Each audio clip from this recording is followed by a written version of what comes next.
Hi hello வணக்கம் மக்களே, welcome back to my channel. இன்னைக்கு பயங்கரமாக ஹிட் அடித்த ஒரு வெப் சீரிஸோட எக்ஸ்ப்ளனேஷன் தான் பார்க்க போகிறோம். அயலி வெப் சீரிஸோட எல்லா எபிசோடையும் ஒரே வீடியோவாக பார்க்க போகிறோம். அதனால் கண்டினியூவாக ஸ்கிப் பண்ணாமல் பாருங்கள். சரி வாங்க, டைம் வேஸ்ட் பண்ணாமல் நம்ம கதைக்குள்ளே போகலாம். படத்தோட ஸ்டார்டிங் சீன்லேயே அனிமேஷனில் ஒரு ஃப்ளாஷ்பேக்கை சொல்கிறாங்க. கிட்டத்தட்ட 500 வருடங்களுக்கு முன்னாடி இருந்த ஒரு கிராமத்தை காட்டுறாங்க. அந்த கிராமத்தில் வந்து அயலிங்கிற ஒரு சாமியை குலதெய்வமாக வழிபட்டு இருக்காங்க. அந்த ஊரோட கட்டுப்பாடுன்னு பார்த்தீங்கன்னா, அந்த குலதெய்வத்தை வந்து பெண்கள் மட்டும்தான் உள்ளே போய் பார்க்க முடியும். அதுலேயும் வயசுக்கு வராத சின்ன பிள்ளைங்க தான் போய் அந்த தெய்வத்தை தொட்டு வணங்க முடியுங்கிறது தான் அந்த ஊரில் ஃபாலோ பண்ணிட்டு வர ரூல்ஸு. இப்படி போயிட்டு இருக்கப்ப இந்த கிராமத்துக்கு தேன் எடுக்கிறதுக்காக அசலூர்லேருந்து ஒரு பையன் வரான். அந்த பையனுக்கு இந்த ஊரில் இருக்க ஒரு பொண்ணோட காதல் ஏற்பட்டுருது. இந்த விஷயம் ஊர் ஜனங்களுக்கு தெரியவே அவங்க ஊரை விட்டு ஓட ஆரம்பிச்சிடுறாங்க. இதனால் அந்த ஊரில் வந்து திடீர்னு வயக்காடுகள்லாம் எரிய ஆரம்பிக்குது, மீன்லாம் இறந்து போய் கிடக்குது, மக்களுக்கும் நிறைய நோய் வர ஆரம்பிக்குது. இதையெல்லாம் பார்த்து அந்த ஊர் மக்கள் என்ன நினைக்கிறாங்கன்னா, அந்த பொண்ணு ஊரை விட்டு ஓடி போனனால தான் நம்ம குலதெய்வம் கோவப்பட்டு இந்த மாதிரியெல்லாம் பண்ணுறா அப்படின்னு சொல்லிட்டு இவங்க என்ன பண்ணுறாங்க, இந்த ஊரை விட்டே காலி பண்ணலான்னு சொல்லிட்டு போகிறாங்க. அப்போ அந்த ஊரில் இருக்க ஒரு குட்டி பொண்ணு அயலி சாமி கிட்ட இருந்து ஒரு புடி மண்ணை மட்டும் எடுத்துகிட்டு வரா. ஸோ இப்படியே இவங்க நாடோடிகள் மாதிரி போய் இன்னொரு கிராமத்தை, ஒரு செழிப்பான கிராமத்தை கண்டுபிடிச்சி அங்கேயே தங்கலான்னு சொல்லிட்டு முடிவெடுக்கிறாங்க. அது மட்டும் இல்லாமல் ஒரு குழந்தை புடிமண் எடுத்துகிட்டு வந்தா இல்லையா, அந்த மண்ணை வச்சு அந்த ஊரில் மறுபடியும் அயலி சாமிக்காக ஒரு கோயிலை கட்டுறாங்க. அதோடு விடாமல் அந்த ஊர் மக்கள் ஒரு சபதமும் எடுக்கிறாங்க. என்னன்னு பார்த்தீங்கன்னா, நம்ம ஊரில் இனிமேல் இந்த மாதிரி எந்த அசம்பாவிதமும் நடக்காமல் இருக்கணும்னா பெண்கள் எல்லாமே வயதுக்கு வந்தோடனே அவங்களுக்கு கல்யாணம் பண்ணி கொடுத்துடணும். அது மட்டும் இல்லாமல் நம்ம ஊர் பொண்ணுங்க வெளியூருக்கும் போகக்கூடாது, வெளியூர்லேருந்து யாரும் இங்கேயும் வரக்கூடாதுன்னு சொல்லிட்டு ஒரு முடிவெடுக்கிறாங்க. அப்படியே நாட்கள் ஓடுது. இதையே அந்த ஊர் மக்கள் பல வருஷமாக ஃபாலோ பண்ணிட்டு வராங்க. அப்படியே 1990 கதை நடக்கிற மாதிரி இப்போ காட்டுறாங்க. இப்போ ஸ்டார்டிங் சீன்லேயே ஒரு திருமண வீட்டை காட்டுறாங்க. அந்த வீட்டில் இருக்க அந்த மணப்பொண்ணு அழுதுகிட்டே இருக்கா. பார்க்க சின்ன பொண்ணு மாதிரி இருக்கா. 8th படிக்கிற வயசு தான் ஆகும். ஸோ ஏஜ் அட்டம் பண்ணி 3 months தான் ஆகுது. அதுக்குள்ளே அந்த பொண்ணுக்கு கல்யாணம் பண்ணி வைக்கிறாங்க. அந்த பொண்ணும் அழுகிறா, எனக்கு கல்யாணம்லாம் வேணான்னு சொல்லிட்டு. அப்படியே இங்கே சீனை கட் பண்ணி அந்த கல்யாணத்துக்கு ஒரு ஃபேமிலி வராங்க. ஸோ அந்த குட்டி பொண்ணு பேர் தமிழ், அவங்க தான் மெயின் லீடு. பக்கத்தில் இருக்கவங்க தமிழோட அம்மா அப்பா. ஸோ தமிழோட அம்மாவும் தமிழும் அந்த கல்யாண பொண்ணை பார்க்க வராங்க. தமிழோட அம்மா தான் சமாதானப்படுத்தி வைக்கிறாங்க. ஸ்டார்டிங்கில் இப்படி தாம்மா இருக்கும், கல்யாணம் ஆயிடுச்சுன்னா எல்லாம் பழகிறேன்னு சொல்லிட்டு அந்த பொண்ணை சமாதானப்படுத்தி மேக்கப்லாம் போட்டு விடுறாங்க. ஸோ கல்யாணமும் நல்லபடியாக நடந்து முடிஞ்சிருது. அந்த ஊர் வழக்கப்படி எல்லா பிள்ளைங்களுமே ஏஜ் அட்டம் பண்ணிட்டாங்கன்னா உடனே கல்யாணம் பண்ணி வச்சுருவாங்க. ஸோ அந்த வழக்கத்தை தான் இன்னும் ஃபாலோ பண்ணிகிட்டு இருக்காங்க. அப்படியே சீனை கட் பண்ணால் அந்த ஊரில் இருக்க ஒரு ஸ்கூலை காட்டுறாங்க. அந்த ஸ்கூலில் ப்ரேயருக்கு பசங்கள்லாம் லைனில் நின்றுட்டு இருக்காங்க. பொண்ணுங்களும் கிளாஸ் வைஸ் லைனில் நின்றுட்டு இருக்காங்க. இதில் 9th ஸ்டாண்டர்டில் படிக்கிற பொண்ணுங்க மட்டும் தனி லைனில் நிற்காமல் வெக்கப்பட்டுட்டு 8th ஸ்டாண்டர்டில் நிற்கிற லைனோட போய் ஜாயின் பண்ணிக்கிறாங்க. அந்த ஸ்கூலில் இருக்க ஹெட் மாஸ்டர் டீச்சர் அம்மாவும் அந்த பசங்களை திட்டுறாங்க, ஏன் இப்படி வெக்கப்படுறீங்க, தனி லைனில் வந்து நில்லுங்கன்னு சொல்லிட்டு. அப்படியே சீனை கட் பண்ணி ஒரு மேக்ஸ் வாத்தியாரை காட்டுறாங்க. அவரு சயின்ஸ் வாத்தியார்கிட்ட என்ன பேசிக்கிட்டு இருக்காருன்னா, இந்த அம்மா என்ன சார் இந்த பொண்ணுங்களும் அந்த லைனில் நின்று இந்த லைனில் இருந்துன்னு சொல்லிட்டு இருக்காங்க. அந்த பொண்ணுங்களும் இன்னைக்கு வயசுக்கு வந்துடுவோமா நாளைக்கு வயசுக்கு வந்துடுவோமான்னு தெரியாமல் நின்றுட்டு இருக்குங்க. அதுங்கள்ட்ட போய் அங்கே நின்று இங்கே நின்று சொல்லிட்டு இருக்காங்கன்னு சொல்லிட்டு இவர் பேசிகிட்டு இருக்காரு. அப்புறம் ப்ரேயர் முடிஞ்சோடனே என்ன வெளியில் சத்தம் கேட்குதுன்னு சொல்லிட்டு மேக்ஸ் வாத்தியார் வெளில வந்து எட்டி பார்த்தா நம்ம ஹெட் மாஸ்டர் டீச்சர் அம்மா அங்கே ஒரு போர்டு வச்சுக்கிட்டு இருக்காங்க. கணக்கு வாத்தியாரம், என்ன மேடம் இங்கே போர்டெலாம் வைக்கிறீங்கன்னு கேட்குறப்ப, இல்லை SSLCயில் யார் ஃபஸ்ட் மார்க் வாங்குறாங்களோ அவங்க பேரெல்லாம் இதில் எழுதுறதுக்காக தான் போர்டு வைக்கிறேன் அப்படின்னு சொல்கிறாங்க. அந்த கணக்கு வாத்தியாரோ, அதுக்கு தான் வைக்கிறீங்களா, இந்த ஸ்கூல்ல இது வரைக்கும் யாரும் 10th பாஸ் பண்ணதா சரித்திரமே இல்லையே, அதுவும் குறிப்பாக பொண்ணுங்கள்லாம் 10th வந்து பார்த்ததில்ல, அதுக்குள்ளே ஏஜ் அட்டம் பண்ணி அதுங்க ஸ்கூலுக்கு வரதே நின்றுட்டு கல்யாணம் பண்ணி வச்சு குழந்தை குட்டின்னு போயிருங்க, நீங்கள் எதுக்கு தேவையில்லாமல் போர்டெலாம் வச்சுக்கிட்டு இருக்கீங்கன்னு சொல்லிட்டு ஒரு மாதிரி பேசிட்டு போகிறாரு. அப்படியே இங்கே சீனை கட் பண்ணால் தமிழோட அப்பாவை காட்டுறாங்க. தமிழோட அப்பா அவரோட பொண்ணு மேலே பயங்கர பாசமாக இருப்பார். ஸோ அவரோட பொண்ணுக்காக எக்கச்சக்கமாக சொத்துக்களை வாங்கி குமிச்சிக்கிட்டு இருக்காரு. இங்கே தமிழும் அடுத்த நாள் ஸ்கூலுக்கு கிளம்பிட்டு இருக்காங்க. போகிற வழியில் அவங்க ஃப்ரெண்டு வீட்டுக்கும் போகிறாங்க. அவங்களோட ஃப்ரெண்டான மைத்திலியையும் ஸ்கூலுக்கு அழைச்சிட்டு சேர்ந்து போகிறாங்க. ஸோ மைத்திலியும் நல்லா படிப்பா, நம்ம ஹீரோயினான தமிழும் நல்லா படிப்பா. ஸோ கிளாஸ்லேயே இவங்க 2 பேரும் தான் ஃபஸ்ட் மார்க் எடுப்பாங்க. மைத்திலி வந்து இப்போ 9th ஸ்டாண்டர்ட், நம்ம ஹீரோயின் தமிழும் இப்போ 8th ஸ்டாண்டர்ட் படிக்கிறாங்க. மைத்திலியும் தமிழும் இப்போ என்ன பண்ணுறாங்கன்னா, டீச்சர் வந்து SSLCயில் பாஸ் ஆகி நல்ல மார்க் எடுக்கிறவங்க பேர்லாம் எழுதுறதுக்காக ஒரு போர்டு வச்சுருந்தாங்க இல்லையா, அந்த போர்டில் மைத்திலியும் தமிழும் அவங்க பேரை எழுதிட்டு இருக்காங்க. அங்கே வந்து டீச்சரும், நீங்கள் 2 பேரும் இங்கே என்ன பண்ணுறீங்கன்னு கேட்குறப்ப, இல்லை டீச்சர் ஃபஸ்ட் மார்க் எடுத்தவங்களாம் இந்த போர்டில் பேர் எழுதலாமாமே, அதனால தான் நாங்கள் எழுதிட்டு இருக்கோன்னு கேட்குறப்ப, இப்போ நீங்கள் எழுதுகிற பேர் வந்து சாக் பீஸில் இருக்குது, உங்கள் பேரை பெயிண்டில் எழுதுனா தான் அழியாமல் இருக்கும், அதுக்கு நீங்கள் SSLCயில் 10th நல்ல மார்க் எடுக்கணும், சரியா, கண்டிப்பாக உங்கள் பேர் பெயிண்டில் வரும்னு சொல்லி அவங்க மோட்டிவேட் பண்ணுறாங்க ஸ்டூடெண்ட்ஸை. இப்போ அப்படியே சீனை கட் பண்ண அந்த ஸ்கூலில் ஒரு மெடிக்கல் கேம்ப் நடக்குது. ஸோ ஊர் மக்கள் எல்லாருமே வந்து அந்த டாக்டர்கிட்ட செக் பண்ணிட்டு போகிறாங்க. அந்த டாக்டரும் டீச்சர் அம்மாட்ட என்ன சொல்கிறாருன்னா, என்னம்மா இந்த ஊரில் சின்ன சின்ன குழந்தைங்கள்லாம் குழந்தைய தூக்கிட்டு வருதுங்க, ஏன் இவ்வளோ சின்ன வயசில் கல்யாணம் பண்ணி வைக்கிறாங்க, இவ்வளோ சின்ன வயசில் கல்யாணம் பண்ணி குழந்தைங்க பெற்றுக்கிறதுலாம் வந்து ரொம்ப டேஞ்சரான விஷயம்னு இங்கே யாருக்கும் தெரியாதா, ஏன் எந்த ஆக்ஷனும் யாரும் எடுக்க மாட்டாங்க டாக்டர் பேசுகிறப்ப. அதுக்கு டீச்சர் அம்மா என்ன சொல்கிறாங்கன்னா, நம்ம போலீஸ் ஸ்டேஷனுக்கு போனால் நம்மளுக்கு எதிராகவே பேசுவாங்க சார், அது மட்டும் இல்லாமல் நான் போலீஸ் ஸ்டேஷன் போய் கம்ப்ளைண்ட் கொடுத்தாலும் ஃபஸ்ட்டு எதிர்த்து நிற்கிறது இந்த ஊர் பொண்ணுங்களாக தான் சார் இருக்கும் அப்படின்னு சொல்லி பேசிக்கிட்டு இருக்காங்க. சரி டாக்டரோ டீ குடிச்சிட்டு வரலான்னு போகிறாரு. டேபிளில் ஸ்கெதஸ்கோப்பை வச்சுட்டு போயிடுறாரு. அங்கே வந்து தமிழும் இது நல்லா இருக்கே அப்படின்னு சொல்லிட்டு அதை எடுத்துக்கிட்டு ஒரு ஆட்டுக்குட்டிக்கு அந்த ஹார்ட் பீட்டை வச்சு பார்க்கலான்னு சொல்லி துரத்திக்கிட்டே போகிறாங்க.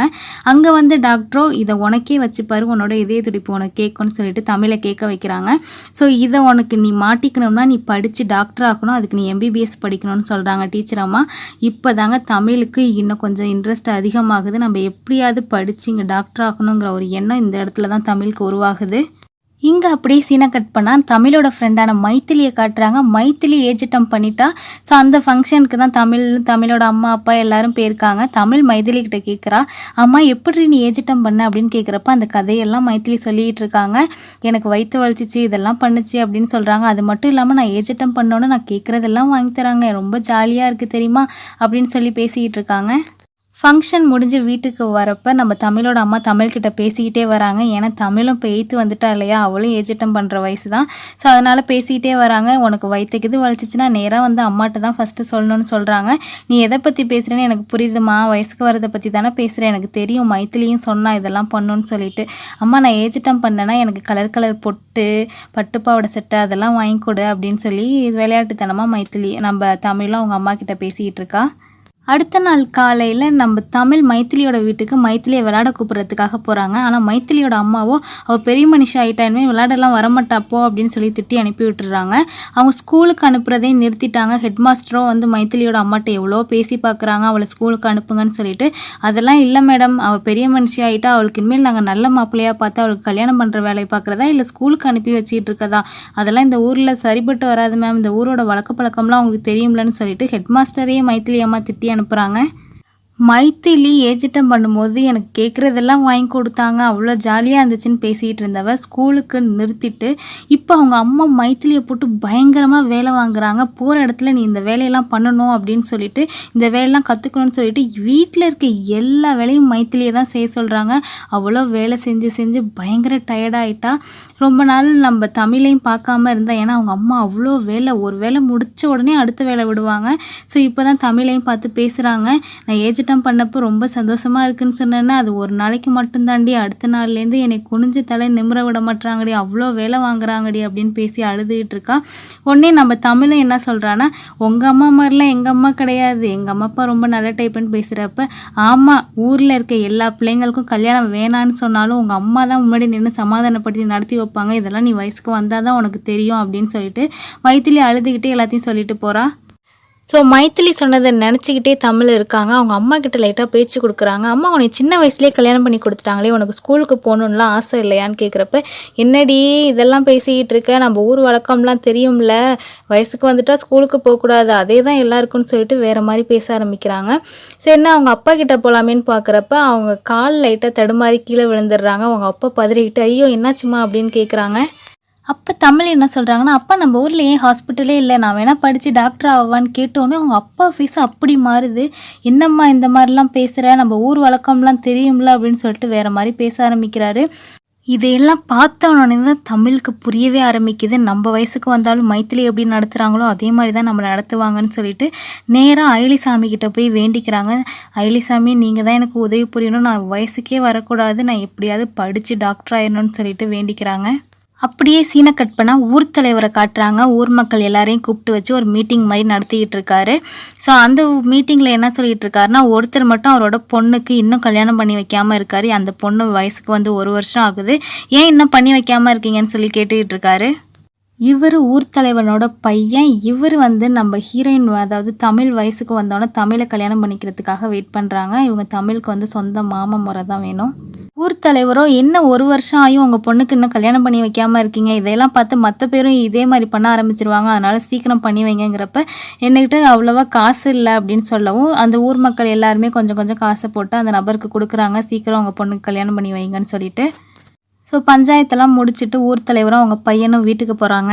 இங்கே அப்படியே சீனை கட் பண்ணால் நம்ம கணக்கு வாத்தியாரையும் சயின்ஸ் வாத்தியாரையும் காட்டுறாங்க.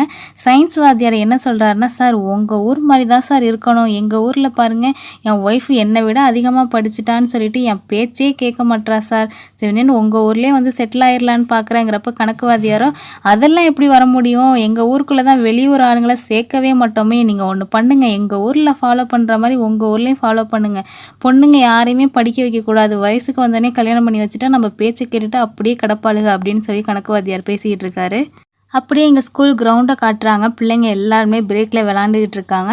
தமிழும் அவங்க ஃப்ரெண்ட்ஸ் கூடலாம் விளாண்டுக்கிட்டு இருக்கா. திடீர்னு பார்த்தா தமிழுக்கு வயிற்று வலி வந்துடுது. தமிழ் எதுவுமே சொல்லாமல் ஓரமாக ஒரு இடத்துக்கு போயிடுறான். ஸோ அவள் ஏஜிட்டம் பண்ணிட்டா. தமிழ் பயங்கரமாக அழ ஆரம்பிக்கிறா. ஐயோ மைத்திரி நிலமை நம்மளுக்கும் வந்துடுமோ, நாலுலேருந்து ஸ்கூலுக்கு வர முடியாதோ, ஐயோ நம்மளுக்கு கல்யாணம் பண்ணி கொடுத்துருவாங்களோங்கிற பல எண்ணத்தோடு அவள் சோகமாக வீட்டுக்கு போயிட்டு இருக்கப்ப கணக்கு வாத்தியார் திடீர்னு கூப்பிடுறாரு. அவர் கீழே பெஞ்சில் ஏதோ பார்த்துக்கிட்டு இருக்கனால தமிழை சரியாக கவனிக்கலை. அந்த மேலே இருக்க அந்த பொருளை எடுத்துக்கொடுன்னு கேட்குறாரு. தமிழுமே அதை எடுக்கலாமேன்னு சொல்லிட்டு மேலே ஏறுறாங்க. அப்போ மேலே இருக்க ஒரு ரெட்டிங் பாட்டில் நம்ம தமிழ் மேலே விழுந்துருது. தமிழோட பாவடையில் அந்த ரெட்டிங் படமும் பீரியட்ஸ் கடையோட இந்த ரெட்டிங்கும் மிக்ஸ் ஆகிடுது. ஸோ அங்கே வந்து டீச்சரோ தமிழ் ஏன் இவ்வளோ பதட்டப்படுற, இங்கு தானே கொட்டியிருக்குன்னு சொன்னோன்னே தான் தமிழுக்கு இன்னொன்று புரியுது, இது இங்கு தானேன்னு சொல்லிட்டு ரொம்ப சந்தோஷமாக வெளில போகிறாங்க. பார்க்குறவங்க எல்லாம் என்னம்மா கரைன்னு கேட்குறப்ப தமிழ் சந்தோஷமாக இங்கு தாத்தா இங்கு அத்தைன்னு சொல்லிக்கிட்டே போகிறாங்க. வீட்டுக்கு போனோன்னா அவங்க அம்மாவே பதறாங்க, என்னாச்சுடி என்ன கரைன்னு சொல்லிட்டு. அம்மா இங்குமான்னு சொல்லிட்டு அவங்க அம்மா கிட்டேயுமே ஏஜிட்டம் பண்ண விஷயத்த சொல்லவே இல்லை. அதுக்கப்புறம் குளிச்சுட்டு எப்போதும் போல் சாப்பிட்றாங்க. சாப்பிட்டு முடிச்சுட்டு இவங்க மட்டும் தனியாக கண்ணாடியில் போய் பார்க்குறாங்க. இன்னும் எந்த டிஃப்ரென்ஸுமே தெரியல. ஒரு வேளை ஏஜிட்டம் பண்ணால் நம்மளா சொல்கிற வரைக்கும் யாருக்கும் தெரியாதாட்டுக்கு, நம்ம சொன்னாதானே அப்படின்னு சொல்லிட்டு சந்தோஷமாக ஸ்கூலுக்கு போகிறாங்க. தமிழ் ரொம்பவே நல்லா படிக்கிற பொண்ணு. கணக்கு வாத்தியாரோ என்ன பண்ணுவார்னு பார்த்தீங்கன்னா, கணக்கு ஒன்றை கூட போர்டில் நடத்த மாட்டார். நல்லா படிக்கிற பையன் எவனாவது கூப்பிட்டு எக்ஸாம்பிள் சம்மா போர்டில் எழுதி வைப்பார். தமிழ் என்ன பண்ணுறா, கணக்கு வாத்தியார்கிட்ட ஒரு டவுட்டு கேட்குறா. கணக்கு வாத்தியாரோ தமிழை மேலேயும் கீழேயும் பார்த்துட்டு, நீயோ இன்னைக்கு வருவியா நாளைக்கு வருவியான்னு இருக்க, இதெல்லாம் 10ஆவதுல வரப்போகிற சம்மு, இதை தெரிஞ்சுக்கிட்டு நீ என்ன பண்ண போகிறேன்னு சொல்லிட்டு கேவலமாக பேசுகிறாரு. இது எல்லாத்தையும் வந்து தமிழை அப்படியே அவங்க அம்மா கிட்ட ஒப்பிச்சிடுறாங்க. அவங்க அம்மாவுக்கு கணக்கு வாத்தியார் மேலே அவ்வளோ கோவம். அவன் எப்படி என் பொண்ணை மேலேயும் கீழேயும் பார்க்கலான்னு சொல்லிட்டு கோவத்தோடு இருக்கப்போ கரெக்டாக அந்த வழியாக கணக்கு வாத்தியார் வர பிடிச்சி பயங்கரமாக திட்டுறாங்க. எதுக்கு என் பொண்ணை மேலேயும் கீழேயும் பார்த்தேன்னு கேட்குறப்ப, ஆமாம் உண்மையை தானே சொன்னேன், உன் பொண்ணு இன்னைக்கு வயசுக்கு வந்துடுவாளோ நாளைக்கு வயசுக்கு வந்துடுவாளோ, அதுக்கப்புறம் என்ன ஸ்கூலுக்கு அனுப்ப போகிறீங்க, உன் பொண்ணு என்ன SSLCயாக படிக்க போகிறா அப்படின்னு கேட்குறப்ப தமிழோட அம்மாவுக்கு வந்துச்சு பாருங்கள் கோவம். நீ வேணா பாரியா, என் பொண்ணு SSLC படித்து பேருக்கு முன்னாடி SSLCன்னு போட வைக்கல, என் பேர் கிடையாதியா அப்படின்னு சொல்லிட்டு பயங்கரமாக பேசுகிறாங்க. இதை கேட்டு தமிழுக்கு பயங்கர சந்தோஷம். அப்படியே நாட்கள் போகுது. தமிழ் டெய்லியும் ஸ்கூலுக்கு போயிட்டு தான் இருக்காங்க. ஸோ ஏஜிட்டம் பண்ணியாச்சுன்னா மந்த்லி பீரியட்ஸ் வர ஆரம்பிக்கும். ஸோ இப்போ மறுபடியும் தமிழுக்கு பீரியட்ஸ் வருது. தமிழுக்கு என்ன பண்ணுறதுனே தெரில. அப்படியே தண்ணிக்குள்ளே இறங்கி கரையெல்லாம் கழுகிட்டு அன்றைக்கி ஸ்கூலுக்கு போகாமல் ஈவினிங் வீட்டுக்கு வராங்க. வீட்டுக்கு வந்து பார்த்தா வீட்டில் தோரணம் சந்தனம் குங்குமம் பூவுன்னு சொல்லிட்டு ஏதோ விசேஷ வீடு மாதிரி இருக்குது. தமிழுக்கு ஐயோ நம்ம ஏஜிட்டம் பண்ணதை யாரோ பார்த்து வீட்டில் சொல்லிட்டாங்களாட்டுக்குன்னு சொல்லி பயந்துக்கிட்டே இருக்கா. அவங்க அம்மா கிட்ட, அம்மா இதெல்லாம் வேணாம்மா நான் படிக்கணுமான்னு பேசிக்கிட்டு இருக்கப்ப, என்னடி இதெல்லாம் வேணாம், இன்னைக்கு ஐலி கோயிலில் திருவிழா, அதுக்கு போக வேணாமா, சீக்கிரம் கிளம்புனோன்னே தமிழுக்கு அப்போ தான் நிம்மதி பெருமூச்சே வருது. அப்புறம் திருவிழாவுக்கு ஊர் மக்கள் எல்லாருமே போகிறாங்க. அப்போ ஒருத்தவங்களுக்கு ஜூம் வைக்கிறாங்க. இந்த பொண்ணு யாருன்னு பார்த்தீங்கன்னா தமிழோட இன்னொரு ஃப்ரெண்டு. இந்த பொண்ணு பேர் கயல். பக்கத்தில் இருக்கவங்க கயலோட அம்மா. இவங்க வந்து கயலோட அக்கா. கயலோட அக்காவுக்கு ஏஜிட்டம் பண்ண உடனே கல்யாணம் பண்ணி வச்சுட்டாங்க. ஸோ இப்போ என்ன பிரச்சனைன்னு புலம்பிக்கிட்டு இருக்காங்கன்னா, இவங்களுக்கு கல்யாணம் ஆகி 1 வருஷம் ஆகுது, இன்னும் குழந்தையே இல்லைன்னு சொல்லிட்டு இவங்க வீட்டுக்கார சைடு என்ன பண்ணுறாங்க, இன்னொரு பொண்ணை பார்த்து கல்யாணம் பண்ணி வைக்கலாங்கிற ஏற்பாடு பண்ணிகிட்டு இருக்காங்க. ஸோ இதெல்லாம் பார்த்த கயலோட அம்மா, சரி இவ வாழ்க்கையை காப்பாற்றுறதுக்கு வேறு வழி இல்லை, நம்மளோட செகண்ட் பொண்ணு ஏஜிட்டம் பண்ணோன்னே மாப்பிள்ளைக்கே கல்யாணம் பண்ணி கொடுத்துடலாங்கிற பிளானில் பேசிக்கிட்டு இருக்காங்க. இங்கே அப்படியே சீனை கட் பண்ணால் மைத்திலியையும் மைத்திலியோட அம்மாவையும் காட்டுறாங்க. மைத்திலியோட அம்மா இன்னும் மைத்திலியை வேலை வாங்குறத விடுறதே இல்லை. இதெல்லாம் பார்த்து பொங்கி எழுந்த மைத்திலி, என்னை இப்படி கொஞ்சம் கொஞ்சமாக சாகடிக்கிறதுக்கு பதில் ஒரே திடியாக சாகடிக்க வேண்டியதானம்மான்னு கேட்குறப்ப அவங்க அம்மா, என்னடி அம்மாவை பார்த்து இப்படி பேசிட்ட, இதெல்லாம் உன் நல்லதுக்கு தானடி பண்ணுறேன், நீ போகிற இடத்துல போய் யார்கிட்டையும் திட்டு வாங்கக்கூடாதுன்னு தானே இதெல்லாம் உனக்கு பண்ணுறேன்னு சொல்லிட்டு பேசி மைத்திலியோட மனசை மாற்றிடுறாங்க. அம்மா நமக்கு நல்லதுக்கு தானே பண்ணுறாங்கங்கிற ஒரு மைண்ட் செட்டுக்கு மைத்திலியும் வந்துடுறாங்க. ஸோ எல்லோரும் பொங்கல்லாம் வச்சதுக்கப்புறம் நான் ஆல்ரெடி சொல்லியிருந்தேன் இல்லையா, ஆண்கள்லாம் கோயில் உள்ளேயே நுழையக்கூடாது, பெண்கள் மட்டும்தான் நுழையலாம். அதுலேயும் வயசுக்கு வராத பெண்கள் மட்டும்தான் சாமியோட கருவறைக்கு போய் தெய்வத்தை தொட்டு வழிபடலான்னு பார்த்தோம் இல்லையா. ஸோ இப்போ வயசுக்கு வராத சின்ன பிள்ளைங்க எல்லாமே கையில் ஒரு பால் குடத்தை வச்சுட்டு லைனில் நிற்கிறாங்க. தமிழும் அந்த லைனில் நிற்கிறா, பக்கு பக்குன்னு இருக்குது. ஸோ அங்கே ஒரு பாட்டியை காட்டுறாங்க. இந்த பாட்டி வந்து இன்னும் ஏஜிட்டமே பண்ணல. ஸோ இவங்க தான் கோயிலை பராமரிக்கிறது எல்லா வேலையும் பார்த்துக்கிட்டு இருக்காங்க. ஸோ அந்த பாட்டி லைனில் நிற்கிற குழந்தைங்க எல்லாம் பார்த்து, அம்மா நீங்கள் யாரும் இன்னும் ஏஜிட்டம் பண்ணல, இல்லை யாராவது ஏஜிட்டம் பண்ணி தப்பி தவறி உள்ளே போயிட்டிங்கன்னா சாமி கண்ணை குத்திடுவா, தெய்வம் குத்தம் ஆயிரும், அதுவும் பௌர்ணமிக்குள்ளே ரத்தம் வாந்தி எடுத்து இறந்து போயிடுவீங்கிற மாதிரி பயமுடுத்தவும் தமிழ் பயங்கரமாக பயப்படுறாங்க. இருந்தாலும் வேறு வழி இல்லாமல் பயந்துக்கிட்டே உள்ளே போகிறாங்க. சாமிக்கிட்ட பயங்கரமாக வேண்டுறாங்க, என்னை மன்னிச்சிரு மன்னிச்சிரு மன்னிச்சிரு, என்னை எதுவும் பண்ணிடாத அப்படின்னு சொல்லிட்டு சாமிக்கிட்ட வேண்டிக்கிறாங்க. தமிழில் சாமி கும்பிட்டுட்டு வெளில வரப்போ அயலி பாட்டி 2 பொண்ணுங்கள்கிட்ட பேசிக்கிட்டு இருக்காங்க. என்னன்னு பார்த்தீங்கன்னா, இங்கே 2 கலர் இருக்கே பார்த்தீங்களா, இந்த 2 பொண்ணுங்களும் எப்படி இறந்தாங்கன்னு தெரியுமா? ஏஜிட்டம் பண்ணதுக்கப்புறம் கருவறைக்குள்ளே போய் சாமியை பார்த்துட்டு வந்தாங்க, அதனால் ரத்தம் கக்கி இறந்துட்டாங்க. சப்போஸ் யாராவது ஏஜிட்டம் பண்ணி உள்ளே போயிருந்தீங்கன்னா பௌர்ணமிக்குள்ளே ரத்தம் கக்கி இறந்துடுவீங்கன்னு சொன்னோன்னா பயங்கரமாக பயப்படுறாங்க தமிழும். ஸோ பௌர்ணமி வர வரைக்கும் ஒவ்வொரு நாளும் உங்களுக்கு திக்கு திக்குன்னு தான் போகுது. ஒரு வழியாக பௌர்ணமியை கடந்துடுறாங்க. தமிழுக்கோ பயங்கர ஷாக்கு, என்னடா நம்மளுக்கு எதுவுமே ஆகலை, ஒருவேளை அயலிசாமி நம்மளை மன்னிச்சிட்டாங்களோன்னு சொல்லிட்டு ரொம்ப சந்தோஷப்படுறா. தமிழ் அடுத்த நாள் ஸ்கூலுக்கு போகிறப்ப அயலிசாமிகிட்ட போய் பேசிட்டு ரொம்பவே நன்றின்னு சொல்லிட்டு போகிறேன் என்னை மன்னிச்சதுக்குன்னு. அப்போ கரெக்டாக இவ வெளில போகிறப்ப நம்ம தமிழோட அம்மா பார்த்துடுறாங்க. என்னடி ஸ்கூலுக்கு போகாமல் இங்கே என்னடி பண்ணுறேன்னு சொல்லி கேட்டுட்டு தமிழோட பேக்கை பிடிச்சி இழுப்பாங்க பாருங்கள், பேக்கை கீழே விழுந்துடும். அதில் சில துணியெல்லாம் பார்த்துட்டு இவங்க பயங்கரமாக ஷாக் ஆகுறாங்க. அந்த துணியெல்லாம் என்ன துணின்னு பார்த்தீங்கன்னா, இப்போ தான் பீரியட்ஸ்னால் நாப்கின்லாம் யூஸ் பண்ணுறாங்க. அந்த காலத்தில் வந்து துணி தான் யூஸ் பண்ணுவாங்க. என்னடி இந்த துணியெல்லாம் உங்கள் பேக்கில் எப்படி வந்துச்சு, நீ வயசுக்கு வந்துட்டியாடி, எப்படி சாமி கோயிலுக்குள்ளே போனேன், ஏஜிட்டம் பண்ணால் கோயிலுக்குள்ளே போகக்கூடாதுன்னு உனக்கு தெரியாது அப்படின்னு சொல்லிட்டு அப்படியே சாமி முன்னாடி உட்காந்து அழுகுறாங்க. அம்மா என் பொண்ணு தெரியாமல் பண்ணிவிட்டு அவளை மன்னிச்சிருமான்னு சொல்லிட்டு. அப்போ தமிழ் இன்னொரு ஷாக்காக சொல்கிறாங்க, அம்மா என்னம்மா நீனு, நான் ஏஜிட்டம் பண்ணி கிட்டத்தட்ட 6 மாதம் ஆகுது, 6 மாதமாக நான் கோயிலுக்குள்ளே வந்துட்டும் போயிட்டு தான் இருக்கேன், அதெல்லாம் நான் சாமிக்கிட்ட பேசிட்டேன், சாமி என்னை எதுவும் பண்ணாதுன்னு சொல்லவும் இவங்களுக்கும் பயங்கர கோவம். என்னடி வர வர உனக்கு வாய் அதிகமாகிடுச்சு, நீ சீக்கிரம் வா, இப்போயே உனக்கு சடங்கு வைக்கிற வேலையெல்லாம் சொல்கிறேன், உங்கள் அப்பா கிட்ட ஃபஸ்ட்டு இதை சொல்கிறேன்னு சொல்லிட்டு கோவத்தோடு அழைச்சிட்டு போயிட்டு இருக்கப்ப கரெக்டாக கணக்கு வாத்தியார் வராரு. என்ன தமிழ்ல அம்மா கூட சேர்ந்து மாடு மேய்க்க நல்லா கற்றுக்கோ, இன்னும் கொஞ்சம் நாளில் வயசுக்கு வந்துடுவேன், ஸ்கூலுக்கு வந்து படித்து என்னத்தை பண்ண போகிறேன்னு பேசவும் தமிழோட அம்மாவுக்கு வந்துச்சு பாருங்க கோவம். நீ வீட்டுக்கு வர வேணாண்டி, நீ ஸ்கூலுக்கு போ, நீ படித்து SSLCன்னு உன் பேர் பின்னாடி போடணுன்னு சொல்லிட்டு ஸ்கூலுக்கு அனுப்புகிறாங்க. தமிழுக்கு பயங்கர சந்தோஷம். தமிழ் ஸ்கூல் விட்டு வந்தோன்னே ஒரு சின்ன தட்டில் பூ சந்தன குங்குமம்னு சொல்லிட்டு சின்னதாக வீட்டுக்குள்ளே யாருக்கும் தெரியாமல் சடங்கு பண்ணுறாங்க. தமிழோ, அம்மா நான் படித்து எப்படியாவது MBBS படித்து டாக்டர் ஆகணுமா, அதுக்கு நீ தாம்மா உதவி பண்ணணும் அப்படின்னு சொல்கிறப்ப, என்னடி இது மறைக்கக்கூடிய விஷயமாடி, யாராவது பார்த்தாங்கன்னா என்னடி சொல்கிறதுன்னு கேட்குறப்ப, யாராவது கண்டுபிடிச்சாங்கன்னா அன்னைக்கு தான் வயசுக்கு வந்தேன்னு சொல்லிடுமா, இது ஒரு முட்டா பைய ஊருமா, எதை சொன்னாலும் நம்புமா, நம்மளுக்கு பின்னாடி பேசுகிறவங்க என்ன பேசுகிறாங்கன்னு பார்த்துக்கிட்டு இருந்தால் நம்மளால் முன்னாடி போக முடியாதுமான்னு சொல்லி பேசவும் தமிழோட அம்மாவுக்கு அவ்வளோ சந்தோஷம். நீ என் வயிற்றுல தான் பிறந்தியாடி, என்னடி இப்படி பேசுகிற அப்படின்னு சொல்லிட்டு பேசிக்கிட்டு இருக்காங்க. இருந்தாலும் எனக்கு ரொம்ப பயமாக இருக்குடி அப்படின்னு சொல்லி பேசிகிட்டு இருக்காங்க. அம்மா நீ ஒன்றும் பயப்படாத, எல்லாத்தையும் நான் பார்த்துக்கிறேன், நான் எது பேசினாலும் நீ மட்டும் போடு அப்படின்னு சொல்லி அவங்க அம்மாவுக்கு ஆறுதல் படுத்திக்கிட்டு இருக்காங்க. இருந்தாலும் இந்த ஊர் உலகத்தில் இதெல்லாம் எப்படி முடியாதுடின்னு சொல்லி அவங்க அம்மா பயங்கரமாக பயப்படுறாங்க. ஆனால் தமிழ் அவ்வளோ போல்டாக பேசுகிறா, அவள் பேசுகிறத பார்த்து அவங்க அம்மாவே வியந்து போகிறாங்க. அப்படியே கொஞ்சம் நாட்கள் போகுது. இப்போ மைத்திலியோட வீட்டை காட்டுறாங்க. மைத்திலிக்கு இன்றைக்கி கல்யாணம். மைத்திலி ரொம்ப சந்தோஷமாக இருக்கா. இதை பார்த்து தமிழும் என்னடி இவ்வளோ நாள் அதை பண்ணுறாங்க இதை பண்ணுறாங்கன்னு சொல்லி சோகத்துலேருந்து இன்றைக்கி இவ்வளோ பயங்கர சந்தோஷமாக இருக்குன்னு கேட்குறப்ப, அதெல்லாம் எங்கள் அம்மா என் நல்லதுக்கு தாண்டி பண்ணாங்க, நான் போகிற இடத்துல போய் சந்தோஷமாக இருக்கணும்னு சொல்லிட்டு, ஸோ கல்யாணம் நடந்தாலும் நாங்கள் போய் ஜாலியாக இருப்பேன்னு சொல்லி பேசிக்கிட்டு இருக்காங்க. அதுக்கப்புறம் தமிழ் வீட்டுக்கு வந்து ஸ்கூலுக்கு கிளம்புறாங்க. ஸோ ஏஜிட்டம் பண்ணிட்டா கொஞ்சம் கொஞ்சம் பெண்களோட பாடியில் நிறைய சேஞ்சஸ் நடக்கும். ஸோ தமிழுக்கு வந்து வெளியில் அந்த மார்பகம் தெரியக்கூடாதுன்னு சொல்லிட்டு இறுக்கி துணியை வச்சு கட்டுறாங்க. இப்போ அப்படியே சீனை கட் பண்ணி மைத்திலியை காட்டுறாங்க.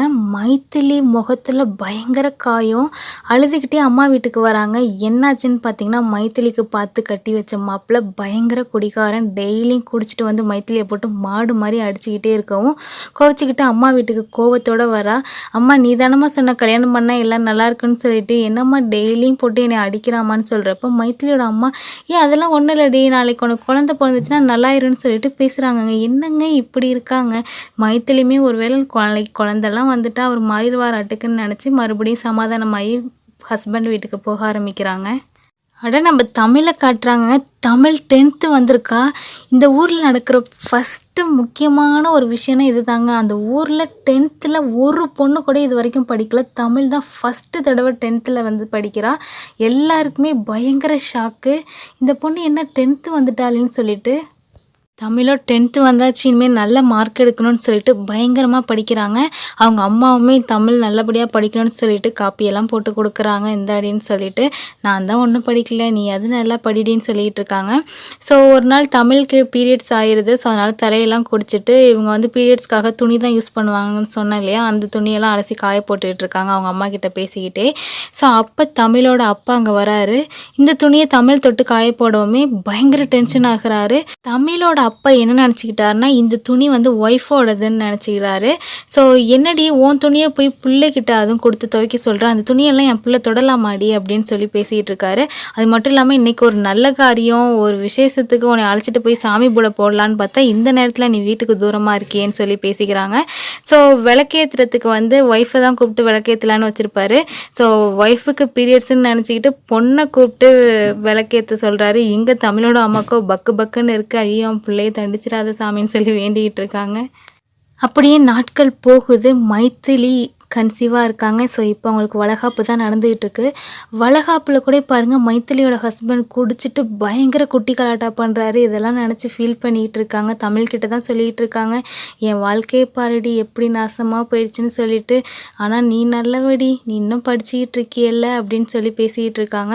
அது மட்டும் இல்லாமல் அவங்க அம்மா வந்து குழந்தை பிறந்தா சரியாயிரும், நீ கன்சீவ் ஆகிட்டேன்னா சரியாயிரும், கல்யாணம் ஆகிட்டேன்னா நல்லாயிருங்கிற மாதிரி மைத்திலியை அடுத்தடுத்த கட்டத்துக்கு நகர்த்திக்கிட்டே தான் போகிறாங்களே தவிர அவங்களோட வாழ்க்கையில் ஒரு நல்ல சொல்யூஷனை கொடுக்க மாட்டுறாங்க. நீ ஒன்றும் கவலைப்படாதடி, நாளைக்கு குழந்தை பிறந்தோன்னா மாப்பிள்ளை சரியாயிருவா அப்படின்னு சொல்லிட்டு மைத்திலியை தேத்திக்கிட்டு இருக்காங்க மைத்திலியோட அம்மா. இங்கே அப்படியே சீனை கட் பண்ணால் தமிழ் 10th படிக்கிறா இல்லையா, பப்ளிக் எக்ஸாமுக்கான ஹால் டிக்கெட் வந்துடுது. இதை பார்த்தோன்னே தமிழ் வாத்தியாருக்கு வந்துச்சு பாருங்கள் பயங்கர கோவம். நேராக ஊர் தலைவரோட பையன்கிட்ட தான் வரா. அந்த பொண்ணு பண்ணுறது எதுவுமே சரியில்லை தம்பி, அவன் மட்டும் 10th எக்ஸாம் எழுதி பாஸ் ஆகிட்டான்னு வச்சுக்கோங்க, அடுத்து எல்லா பொம்பளை பிள்ளைகளும் இதே மாதிரி நான் 10th படிக்கணும் பாலுங்க, அப்புறம் 11th படிக்கணும், 12th படிக்கணும், காலேஜ் படிக்கணும்னு சொல்லிட்டு ஊரோட பழக்கம் வழக்கமே மாறி போயிடும் தம்பி, இதுக்கு ஒரு வழி கட்டணும்னு சொல்லி கோவமாக பேசிகிட்டு இருக்காரு. இங்கே அப்படியே சீனை கட் பண்ணால் தமிழ் பயங்கர சந்தோஷமாக ஹால் டிக்கெட் எடுத்துகிட்டு வந்து அவங்க அம்மா கிட்ட காட்டிக்கிட்டு இருக்காங்க. அம்மா நான் தான் ஃபஸ்ட் டைம் எக்ஸாம் எழுத போகிறேன், 10th பப்ளிக் எக்ஸாம் நம்ம ஊர்லேயே அப்படின்னு சொல்லி பெருமையாக பேசிக்கிட்டு இருக்காங்க. அது மட்டும் இல்லாமல் எக்ஸாம் வெளியூரில் இருக்க ஸ்கூலில் தான் போய் எழுதணும்னு சொன்னோன்னா அவங்க அம்மாவுக்கு லைட்டாக பயம் வருது. ஃபஸ்ட்டு அவங்க அப்பா கிட்ட சொல்லிடின்னு சொல்கிறாங்க. அவங்க அப்பா கிட்டேயுமே சொன்னோன்னா என்னம்மா வெளியூர் போகணுமான்னு சொல்லிட்டு யோசிக்கிறாரு. அப்போ கரெக்டாக ஊர் தலைவரோட பையன், ஊர் தலைவர் கணக்கு வாத்தியார்னு சொல்லிட்டு தட்டு தாம்பலத்தோட தமிழோட வீட்டுக்கு வராங்க. எதுக்காக வராங்கன்னு பார்த்தீங்கன்னா தமிழை பொண்ணு கேட்டு தான் வராங்க. ஸோ அதோடு மட்டும் விட்டாங்களா, இன்னும் என்னென்ன பேசுகிறாங்கன்னா, ஆமாம் நம்ம ஊர் வழக்கம் தெரியும், அசலூருக்கெல்லாம் யாரும் போகக்கூடாது அப்படின்னு சொல்லி பேச்சு கொடுக்குறப்ப அதோட விடாமல் கணக்கு வாத்தியார் வேறு இன்னும் கொஞ்சம் ஓவராக பேசிடுறாரு. நீங்களே ஊர் வழக்கத்தை ஃபாலோ பண்ணலைன்னா மற்றவங்க எல்லாம் எப்படி ஃபாலோ பண்ணுவாங்கன்னு கேட்டோன்னே சொல்லுன்னு ஏறிடுது தமிழோட அப்பாவுக்கு. நாங்கள் என்னங்க ஊர் வழக்கத்தை ஃபாலோ பண்ணல, பொண்ணுங்க வயசுக்கு வந்தால் தானே ஸ்கூலுக்கு அனுப்பக்கூடாதுன்னு சொல்லியிருக்கீங்க, என் பொண்ணு இன்னும் வயசுக்கு வரல, வயசுக்கு வர வரைக்கும் படிச்சுக்கிட்டு தான் இருப்பா அப்படின்னு சொல்லிடுறாரு. அசலூர் ஸ்கூலுக்கு போய் தான் எக்ஸாமும் எழுதுவா, உங்களால் என்ன பண்ண முடியுமோ பண்ணிக்கங்கன்னு சொல்லி பேசி அனுப்பிடுறாரு. ஸோ இதெல்லாம் கேட்டோன்னு தமிழோட அம்மாவுக்கும் சரி தமிழுக்கும் சரி பயங்கர சந்தோஷம். இதை எதிர்பார்க்கவே இல்லை. இங்கே ஊர் தலைவரோட பையனும் கணக்கு வாத்தியாரை பார்த்து பயங்கரமாக முறைக்கிறாரு, சும்மா இருந்தவரை எதுக்கையா ஊதி கெடுத்துங்கிற மாதிரி. தமிழோட அப்பாவுக்கு சில வேலைகள் இருந்தனால தமிழை எக்ஸாமுக்கு அழைச்சிட்டு போகிறது தமிழோட அம்மா தான். ஸோ இந்த ஊர் பொண்ணுங்கள்லாம் வெளியூருக்கே போனது இல்லைன்னு சொன்னோம் இல்லையா, தமிழோட அம்மா ஃபஸ்ட் டைம் வெளியூருக்கு பஸ்ஸில் ஏறி போகிறாங்க. அவ்வளோ சந்தோஷமாக போகிறாங்க. இதெல்லாம் உங்களுக்கு ஃபஸ்ட் டைமில் இந்த மாதிரி பஸ் ஏறி வெளியூருக்கெலாம் போகிறத அப்படியே ரசித்து பார்த்துட்டு போகிறாங்க. ஸோ இது எல்லாமே நம்ம பொண்ணால் தான் நடக்குதுங்கிற மாதிரி பொண்ணை பார்த்து ரொம்ப பெருமையாக நினைக்கிறாங்க. ஸோ எக்ஸாம் எழுதிட்டு டெய்லியும் வீட்டுக்கு பஸ்ஸில் வந்துட்டு போயிட்டுருக்காங்க. தமிழோட அம்மாவுக்கும் சரி பயங்கர சந்தோஷம். தமிழ் எக்ஸாம் எழுதிட்டு அந்த ஊரில் இருக்க, அதான் வெளியூரில் வந்து இந்த பழக்கம்லாம் கிடையாது இல்லையா, பொண்ணுங்க ஏஜ் அட்டன் பண்ணாலும் ஸ்கூலுக்கு வந்துகிட்டே தான் இருப்பாங்க. தமிழ் ஊரில் மட்டும்தான் இப்படி. ஸோ தமிழ் வந்து அந்த ஊரில் 11th படிக்கிறாங்க எல்லாம் பார்த்து அக்கா அவங்க புக்கெல்லாம் எங்களுக்கு கொடுங்கன்னு சொல்லி கேட்டு வாங்கி வச்சுக்கிறாங்க. இப்படியே நாட்கள் நகர்ந்துக்கிட்டு இருக்கு. வீட்டில் வந்து யதார்த்தமாக சாமி கும்பிட்றப்ப கற்பூரத்தை நம்ம தமிழோட அம்மா அவங்க அப்பா கிட்ட காட்டுறப்ப அவர் தொட்டு கும்பிட்றப்ப கற்பூரம் அணையுது, ஏதோ கெட்ட சகுனம்னு நினைக்கிறாங்க. தமிழோட அம்மா தமிழ்கிட்டயே இந்த மாதிரி கற்பூரம் அணைஞ்சிச்சிடி, இதெல்லாம் நீ வெளியூரில் போய் எக்ஸாம் எழுதுறதுனால தான் நடக்குதுன்னு நினைக்கிறேன்டிங்கவும் தமிழுக்கு பயங்கர கோவம். என்னம்மா நீ அந்த ஊர் ஜனங்க மாதிரி முட்டாள்தனமாக பேசிகிட்டு இருக்கன்னு சொல்லி பேசுகிறாங்க.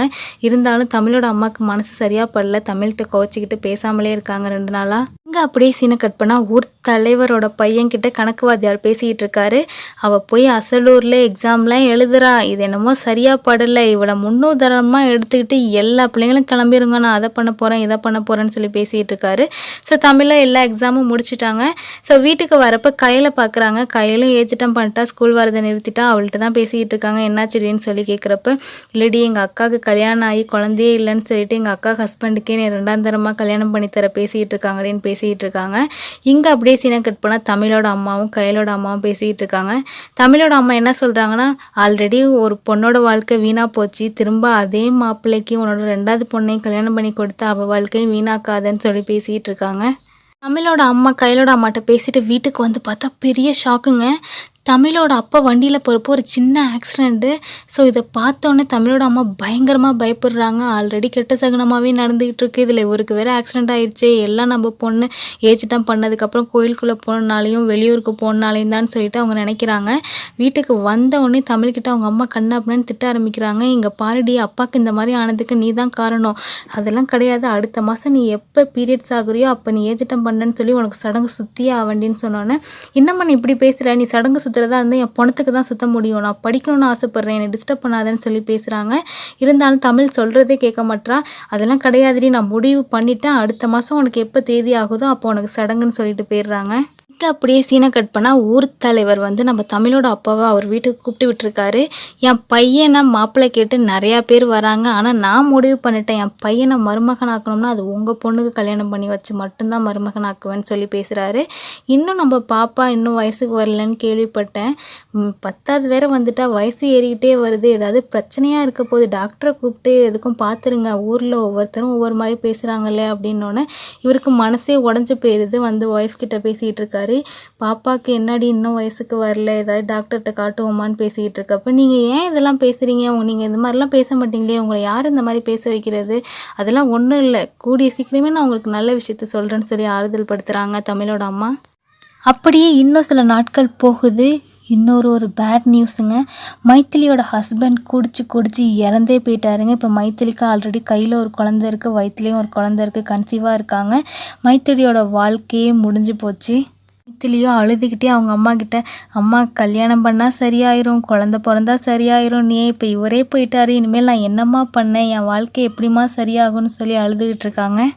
பாடியெல்லாம் தூக்குனதுக்கப்புறம் அங்கே ஊர் மக்கள்லாம் பேசி, இவ்வளோ சின்ன வயசுலேயே உன் வாழ்க்கையே முடிஞ்சிருச்சம்மா, உன் தலைவிதி என்ன இப்படி எழுதியிருக்குன்னொன்னு தமிழுக்கு வந்துச்சு பாருங்க கோவம். அவளோட தலைவிதி அப்படி எழுதியிருக்கா, அப்படி எழுதுனது நீங்கள், இவ்வளோ சின்ன வயசுலேயே ஒரு குடிகாரனுக்கு கல்யாணம் பண்ணி வச்சு அவன் வாழ்க்கையை வீணாக்குனது நீங்கள், எல்லாத்தையும் நீங்கள் பண்ணிவிட்டு உன் தலைவிதி இப்படின்னு பேசுகிறீங்கன்னு சொல்லி கோவமாக பேச, தமிழோட அம்மா நீ போதுண்டி ஏந்திரிடுன்னு சொல்லி தனியாக கூப்பிட்டு வந்துடுறாங்க.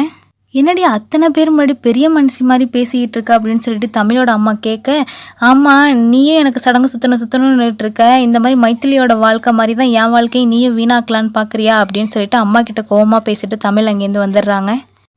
இப்போ தமிழும் கையலும் தான் பேசிக்கிட்டு இருக்காங்க. கையலுக்கு எப்படியாவது இந்த கல்யாணத்தை நிறுத்தி ஆகணும்னு நினைக்கிறாங்க. இந்த கல்யாணத்தை நிறுத்த 2 வழி தான் தமிழ் இருக்குது. ஒன்று, நான் இந்த கிணத்துல விழுந்து சாகணும், இல்லைன்னா இந்த ஊரை விட்டே ஓடி போகணும்னு சொல்லி பேசிக்கிட்டு இருக்காங்க. அப்படியே நாளும் ஓடுது, கையலோட கல்யாணமும் வந்துடுது. முகூர்த்த நேரம் நெருங்கிக்கிட்டே இருக்குது. கையில் காணும்னு சொல்லிட்டு வீடெல்லாம் பரபரப்பாக தேடிட்டு இருக்காங்க. மாப்பிள்ளையோ உங்கள் மூத்த பொண்ணு மறுபடி 2வது பொண்ணு ஓடுகாலியா ஓடி போயிட்டாலான்னு சொல்லி பேசிக்கிட்டு இருக்காரு. இது பத்தாதுன்னு சொல்லிட்டு கையிலோட அப்பாவுமே எங்கடி பொண்ணுன்னு சொல்லிட்டு சந்தேகப்பட்டு தேட ஆரம்பிக்கிறாரு. இன்னைய மாப்பிள்ளைக்காரன் தான் இப்படி பேசுகிறான்னா நீயும் அவர் கூட சேர்ந்துக்கிட்டு நம்ம பொண்ணையும் சந்தேகப்படுறியா? நம்ம பொண்ணு எங்கேயும் போயிருக்க மாட்டா, கல்யாணம் வேணான்னு சொன்னால் இதுதான் கிணத்துல எங்கேயாவது விழுந்து இழந்து கிடப்பான், அவர் பணத்தை தூக்கிட்டு வந்து போடுறேன், எல்லாம் பிச்சு தின்னுங்கயான்னு சொல்லிட்டு அழுதுகிட்டே அவங்க அம்மா எல்லா ஏரி குளத்துலையும் தேடுறாங்க கையிலுன்னு சொல்லிட்டு. எல்லா இடத்துலையும் தேடி பார்த்துட்டு கடைசியாக சாமிக்கிட்ட வந்து வேண்டிகிட்டு இருக்கப்போ பார்த்தா கருவறைக்குள்ளே கயல் வரா. என்னடி இங்கே வந்திருக்க, வயசுக்கு வந்தவங்களாம் கருவறைக்குள்ளே போகக்கூடாதுன்னு தெரியாதா உனக்கு? நீ போனதை மட்டும் யாராவது பார்த்தாங்கன்னா உனக்கு மொட்டை அடித்து கரும்புளி சம்பளி குத்தி ஊரை விட்டு ஒதுக்கி வச்சிருவாங்க அப்படின்னு சொல்கிறாங்க. நான் முதல்ல வெளில வரணும்னா நீ முதல்ல கோயிலுக்குள்ளே வாமான்னு சொல்லிட்டு பேச ஆரம்பிக்கிறாங்க. ஸோ இவங்க பேசி சமாதானம் ஆகிட்டு ஒரு வழியாக வெளில வரப்போ கரெக்டாக ஊர் மக்கள் எல்லாரும் பார்த்துடுறாங்க. அம்மா இவ்வளோ நேரம் எங்கே இருந்தீங்க நீங்கள் 2 பேருன்னு கேட்குறப்ப இவங்க 2 பேராலையும் ஒன்றும் சொல்ல முடியல. உடனே ஊர் மக்கள்லாம் தப்பாக பேசவும் கயல் என்ன பண்ணிடுறா, அவசரப்பட்டு நாங்கள் கோயிலுக்குள்ளே தான் இவ்வளோ நேரம் இருந்தேன் அப்படின்னு சொல்லிடுறா. உடனே பஞ்சாயத்தை கூட்ட ஆரம்பிச்சிடுறாங்க. ஸோ கயலோட அம்மா என் பொண்ணு கோயிலுக்குள்ளே அது போனது தப்பு தான், என்னை அவளை மன்னிச்சிருங்க, இந்த தண்டனையும் கொடுத்துடாதீங்க அப்படின்னு சொல்கிறாங்க. இருந்தாலும் ஊர் தலைவர் என்ன சொல்கிறாருன்னா, கோயிலுக்குள்ளே போய் பெரிய தப்பு பண்ணிவிட்டு அதனால் உனக்கு இனிமேல் கல்யாணமே கிடையாது, உன்னை ஊரை விட்டு ஒதுக்கி வைக்கிறோன்னு சொன்னோன்னே கயலுக்கு பயங்கர சந்தோஷம். ஐயா இதை தான் நானும் எதிர்பார்த்தேன், நானும் கல்யாணம் வேணான்னு சொல்லிகிட்டே இருந்தேன், வீட்டில் கேட்டாங்களா, அதனால தான் நான் கோயிலுக்குள்ளே போனேன்னு பேச ஆரம்பிச்சிடுறாங்க. இந்த தண்டனையுமே நீ பெருசாக எடுத்துக்கல அப்படின்னு சொல்லிட்டு கயலோட முடியை கட் பண்ணிடுறாங்க. ஸோ இதுக்குமே அவங்க பெருசாக ரியாக்ட் பண்ணல. ஏன்னா ஆல்ரெடி நம்ம தமிழ் தான் இந்த பிளானை போட்டு கொடுத்துருப்பாங்க. உனக்கு முடி முக்கியமாக உள்ள உன் வாழ்க்கை முக்கியமானு கேட்குறப்ப எனக்கு வாழ்க்கை தான் முக்கியம், அப்போ முடி போனால் கவலைப்படாதுன்னு சொல்லிட்டு ஆல்ரெடி இந்த பிளான்லாம் போட்டு தான் அவங்க கோயிலுக்குள்ளே போயிருந்திருப்பாங்க. கயல் இன்னொரு விஷயத்தையும் சேர்த்து சொல்கிறாங்க. நான் ஒன்றும் சும்மாலாம் கோயிலுக்கு போகல, அயலி சாமியே என் கண்மடி காட்சி கொடுத்து கோயிலுக்கு நீங்கள்லாம் வரலாம் அப்படின்னு சொன்னாங்க, அதனால தான் நான் போனேன்னு சொல்லவும், ஆமாம் யார்கிட்டம்மா நீ கதை விடுற அப்படின்னு சொல்லிட்டு கணக்குவாதியார் பேச ஆரம்பிக்கிறாரு. அப்போ கரெக்டாக அந்த அயலி பாட்டி இருக்காங்க இல்லையா, அவங்களுக்கு திடீர்னு சாமி வந்துடுது. ஸோ நான் தாயா அந்த பொண்ணுக்கு காட்சி கொடுத்தேன், இனிமேல் பெண்கள்லாம் வரக்கூடாதுன்னு எந்த சட்டமும் கிடையாது, வயசுக்கு வந்த பொண்ணுங்களும் என்கிட்ட வந்து தரிசிக்கலாம் அப்படின்னு அவங்க சாமி வந்த மாதிரி சொல்லிகிட்டு இருக்காங்க. இதையெல்லாம் பார்த்து கணக்குவாத்தியார் என்னம்மா நாடகம் ஆடுறியா சாமி வந்த மாதிரின்னு சொல்லி பேசிக்கிட்டு இருக்காங்க. அப்புறம் அங்கே இருக்க பொண்கள் எல்லாருமே பேச ஆரம்பிக்கிறாங்க. நாங்களும் கோயிலுக்குள்ளே போவோம், அதான் சாமியே பர்மிஷன் கொடுத்துருச்சேன்னு கேட்குறப்ப அங்கே கொஞ்சம் தள்ளுமுள்ள ஆகுது. 2 குரூப்பாக பிரிஞ்சு சண்டை போட ஆரம்பிக்கிறாங்க. ஸோ இப்படியே விட்டா ஊர் தலைவரை யாரும் மதிக்க மாட்டாங்கன்னு சொல்லிட்டு ஊர் தலைவரோட பையன் என்ன பண்ணுறாரு, அமைதியாக இருங்க, உங்களுக்கு கோயிலுக்குள்ளே தானே போகணும், அதுக்கே ஒரு நல்ல நாளாக பார்த்து தேதி கொடுத்துட்றோம், அன்னைக்கு எல்லாருமே கோயிலுக்குள்ளே போங்க, இப்போ சந்தோஷம் தானே அப்படின்னு சொல்லிட்டு பிரித்து விட்டு வந்துடுறாரு. ஊர் மக்கள் எல்லாம் இப்போ 2 குரூப்பாக பிரிஞ்சிருக்காங்க. ஒரு குரூப்பு பொண்ணுங்கள்லாம் கோயிலுக்கு போகலான்னு சொல்லுது, இன்னொரு குரூப்பு அதெல்லாம் கிடையாது கோயிலுக்கு போகக்கூடாதுன்னு சொல்லிகிட்டு இருக்காங்க. ஸோ இப்படி 2 குரூப்பாக பிரிஞ்சு கிடக்க ஊரே. ஸோ இதுக்கு ஏதாவது ஒரு வழி கட்டணும்னு நினச்சிக்கிட்டு இருக்காரு ஊர் தலைவர். அப்படியே எங்கள் சீனை கட் பண்ணால் நம்ம அயலி பாட்டிக்கிட்ட தமிழ் பேசிக்கிட்டு இருக்கா. பாட்டி உங்களுக்கு சாமி வந்த மாதிரி பேசுனீங்களே, உங்களுக்கு சாமி வரல, நீங்களா தானே எல்லாத்தையும் சொன்னீங்க அப்படின்னு சொல்கிறப்ப ஆமாண்டி நானாக தான் சொன்னேன் அப்படின்னு சொல்லி அந்த பாட்டியும் சொல்கிறாங்க. அப்படியே சில நாட்கள் போகுது. 10th ரிசல்ட் வந்துருச்சுங்க. நம்ம தமிழ் தான் மாநிலத்திலே முதல் மதிப்பெண். அது மட்டும் இல்லாமல் இந்த ஊரில் படித்து எந்த பையனும் சரி பொண்ணும் சரி 10th பாஸ் ஆனதாக சரித்திரமே இல்லை. அப்படிப்பட்ட ஊரில் படித்த ஒரு பொண்ணு மாநில அளவில் முதல் அளவிலையும் 3 பசங்களும் பாஸ் ஆகியிருக்காங்க. ஸோ இதை ஒரு பெரிய செலிப்ரேஷனாக பண்ணணும்னு சொல்லிட்டு ஊர் ஹெட் மாஸ்டர் என்ன பண்ணுறாங்க, கலெக்டர் சீஃப் கெஸ்ட்டாக கூப்பிட்டு ஒரு ப்ரோக்ராம் மாதிரி பண்ணுறாங்க. தமிழை கூப்பிட்டு மேடையிலையும் பேச வைக்கிறாங்க. டீச்சர் என்ன சொல்கிறாங்கன்னா, மேடை வந்து எல்லாருக்கும் ஈஸியாக கிடச்சிடாது, கிடைச்ச மேடையை யூஸ் பண்ணிக்கோன்னு சொல்கிறாங்க. ஸோ அதே மாதிரி தமிழ் மேடையில் பேச ஆரம்பிக்கிறாங்க. எப்போதும் போல் நான் நல்ல மார்க் எடுத்ததுக்கு என்னோட டீச்சரும் பேரண்ட்ஸும் தான் காரணங்கிற மாதிரி பேசிவிட்டு அப்புறம் கலெக்டர் ஐயாவுக்கு ஒரு கோரிக்கையும் வைக்கிறேன். எங்கள் ஊரில் 10th வரைக்கும் தான் ஸ்கூல் இருக்குது, மேற்கொண்டு படிக்க 11th 12th ஸ்கூலோ காலேஜோ இல்லை, அதெல்லாம் நீங்கள் கட்டி கொடுக்கணும்னு சொல்லி ஒரு கோரிக்கையும் வைக்கிறாங்க. கலெக்டருமே இதை நாங்கள் கண்டிப்பாக பண்ணுறோன்னு சொல்கிறாங்க. இந்த பேச்செல்லாம் கேட்ட ஊர் மக்களும் சரி எல்லாரும் கோவப்படுறாங்க. ஊர் மக்கள் இல்லைங்க, ஊர் தலைவர் கோவப்படுறாரு. என்ன நம்ம 10th வரைக்குமே படித்ததை பெருசாக நினச்சிக்கிட்டு இருக்கோம், இப்போ ஸ்கூலு காலேஜெல்லாம் கேட்டுக்கிட்டு இருக்காளேன்னு சொல்லிட்டு. அது மட்டும் இல்லாமல் ஹெட் மாஸ்டர் மைக்கில் இன்னொரு அனௌன்ஸ்மெண்ட்டையும் கொடுக்குறாங்க. இன்றைக்கி இந்த ஸ்கூலை ஃபுல்லாக உங்களுக்கு விட்டுறேன், நீங்கள் எல்லோரும் இந்த ஸ்கூலில் போய் என்ன வேணாலும் பண்ணலான்னு சொல்லவும் அங்கே இருக்க பெண்கள் எல்லாம் எஜிட்டம் பண்ணதுக்கப்புறம் ஸ்கூல் பக்கமே வரல இல்லையா. ஸோ ஸ்கூலுக்குள்ளே போய் அவங்க என்னென்னலாம் படிக்கணும்னு ஆசைப்பட்டாங்களோ அவங்க பேரை எழுதி பின்னாடி அவங்க படிக்கணும்னு நினச்ச டிகிரியை எழுதி அவங்க ஆசையை தீர்த்துக்கிறாங்க. ஸோ அந்த ஊர் மக்கள், அந்த ஊரில் இருக்க பெண்களோட மனநிலையெல்லாம் மாற ஆரம்பிக்குது. தமிழ் மாதிரியே நல்லபடியாக படிக்கணும்னு நினைக்கிறாங்க. அப்படியே சீனை கட் பண்ணால் ஒரு எம்எல்ஏவை காட்டுறாங்க. ஸோ கலெக்டர்கிட்ட தமிழ் ஒரு கோரிக்கை வச்சாங்க இல்லையா, எங்களுக்கு 11th 12th இருக்க ஸ்கூல் வேணும், காலேஜ் வேணும்னு சொல்லிட்டு. ஸோ அதை பற்றி பேசுகிறதுக்காக தான் எம்எல்ஏ ஊர் தலைவரை பார்க்க வந்திருக்காரு. ஊர் தலைவர் என்ன சொல்கிறாருன்னா, ஐயா எங்களுக்கு ஸ்கூல்லாம் வேணாம், ஒரு கல்யாண மண்டபத்தை கட்டி கொடுங்க போதுன்னு சொல்கிறாரு. எம்எல்ஏக்கு பயங்கர ஷாக்கு. என்னையா ஒவ்வொருத்தரும் ஸ்கூல் இல்லைன்னு சொல்லிட்டு நடையாக வந்து கேட்டுக்கிட்டு இருக்கான், எங்கள் ஸ்கூலை கட்டி கொடுங்கன்னு சொல்லிட்டு, உங்களுக்கு தானாக வாய்ப்பு வந்திருக்கு, வேணால் கல்யாண மண்டபம் கட்டி கொடுங்கங்கிறீங்க, சரி என்னமோ பண்ணிட்டு போங்க, நான் பணத்தை தரேன், நீங்கள் ஏதாவது கட்டிக்கங்கன்னு சொல்லிட்டு போயிடுறாரு. ஸோ ஊரில் இருக்க எல்லா பெண்களும் கோயிலுக்குள்ளே போகலான்னு சொல்லிட்டு ஒரு தேதி குறித்தாங்க இல்லையா, அந்த தேதி நாளைக்கு தான். தமிழும் பயங்கர சந்தோஷமாக இருக்காங்க, நாளைக்கு எல்லோரும் கோயிலுக்குள்ளே போயிடலான்னு சொல்லிட்டு. ஆனால் அங்கே தாங்க ஒரு துர்ச்சம்பவம்.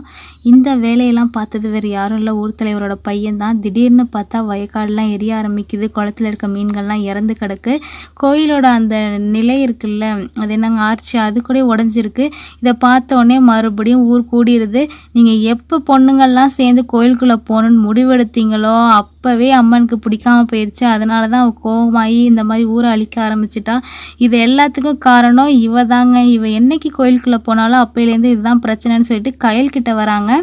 இதையெல்லாம் பார்த்து டென்ஷன் ஆன தமிழோ, முதல்ல நிறுத்துங்க, இதெல்லாம் சாமி பண்ணவே இல்லை, உங்களில் யாரோ தான் பண்ணியிருக்கீங்க.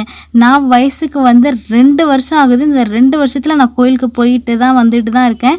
அப்போ கோவம் வராத சாமிக்கு இப்போ எப்படி திடீர்னு கோவம் வந்துச்சுன்னு சொல்லி பேசிக்கிட்டு இருக்காங்க. இதை கேட்டு தமிழோட அப்பாவுக்கு வந்துச்சு பாருங்க கோவம். தமிழையும் சரி தமிழோட அம்மாவையும் போட்டு அடின்னு அடிக்கிறாரு. ஸோ இதெல்லாம் சமாதானப்படுத்தி வச்ச ஊர் தலைவரோட பையனும் இதுதான் சான்ஸ்ன்னு எதிர்பார்த்துட்டு இருந்தாரு. சரி சின்ன பிள்ளை மாமா ஏதோ தெரியாமல் பண்ணிடுச்சு, இன்றைக்கி நைட்டே சடங்கு வைங்க, நாளைக்கு நான் கல்யாணம் பண்ணிக்கிறேன்னு சொல்கிறாரு.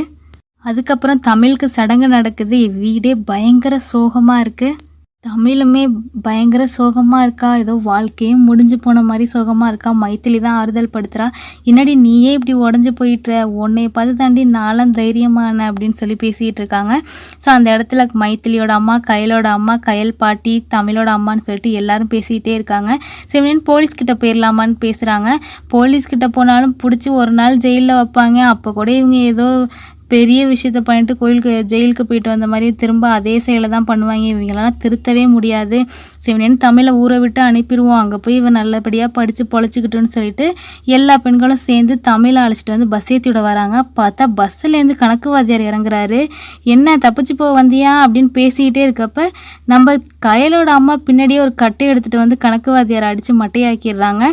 ஸோ நீ பஸ்ஸில் ஏறுமான்னு சொல்லி ஏற்றி விட்டா தமிழ் ஏறலன்னு சொல்கிறாங்க. ஏன்னு கேட்குறப்ப இல்லை நான் படித்த உடனே ஓடி போயிட்டா அப்படின்னு சொல்லிட்டு, படித்தாலே பொண்ணுங்க ஓடி போயிடுவாங்கன்னு சொல்லிட்டு நம்ம ஊரில் இருக்க பொண்ணுங்களை யாருமே படிக்க வைக்க மாட்டாங்க.